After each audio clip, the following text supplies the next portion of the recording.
90കളിൽ കേരള തമിഴ്നാട് അതിർത്തിയോട് ചേർന്നുള്ള കല്ലേലി എന്ന വനഗ്രാമത്തിലാണ് സിനിമ നടക്കുന്നത്. സുമതി വളവ് എന്നറിയപ്പെടുന്ന ഒരു വളഞ്ഞ പാതയെ ചുറ്റിപ്പറ്റിയുള്ള ഐതിഹ്യവുമായി കെട്ടിപ്പിടിഞ്ഞു കിടക്കുന്ന നാട്ടുകാരുടെ ജീവിതത്തിലൂടെയാണ് സിനിമ മുന്നോട്ടു പോകുന്നത്.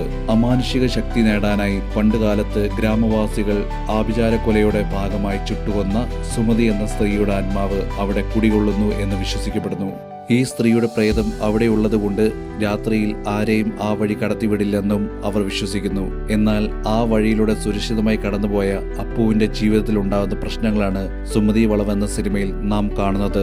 മാളികപ്പുറം എന്ന ചിത്രത്തിന് ശേഷം സംവിധായകൻ വിഷ്ണു ശങ്കറും എഴുത്തുകാരൻ അഭിലാഷ് പിള്ളയും വീണ്ടും ഒന്നിക്കുമ്പോൾ സുമതി വളവ് എന്ന കേരളത്തിൽ പ്രചാരത്തിലുള്ള ഒരു യഥാർത്ഥ ഐതിഹ്യത്തെയാണ് അവർ കൂട്ടുപിടിച്ചത്. ഭയപ്പെടുത്തുന്ന ഈ ഒരു കഥാന്തുവിൽ നിന്ന് ചിത്രം മുന്നോട്ടു പോകുമെന്ന് നമ്മൾ പ്രതീക്ഷിക്കും. എന്നാൽ കാലഹരണപ്പെട്ട ഒരു പിടി ആശയങ്ങളുടെ പ്രളയത്തിൽപ്പെട്ട് സിനിമ വഴിതെറ്റി പോകുന്നു.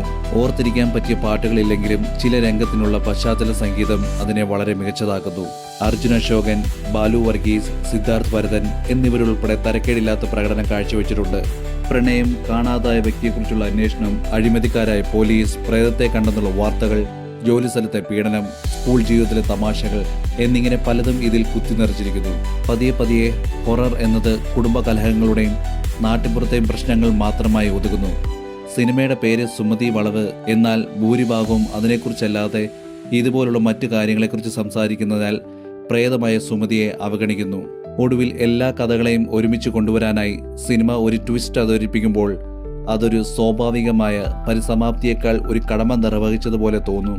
ഇനി നിങ്ങളുടേതായ രീതിയിൽ സിനിമ കണ്ടിട്ട് വിലയിരുത്തുക.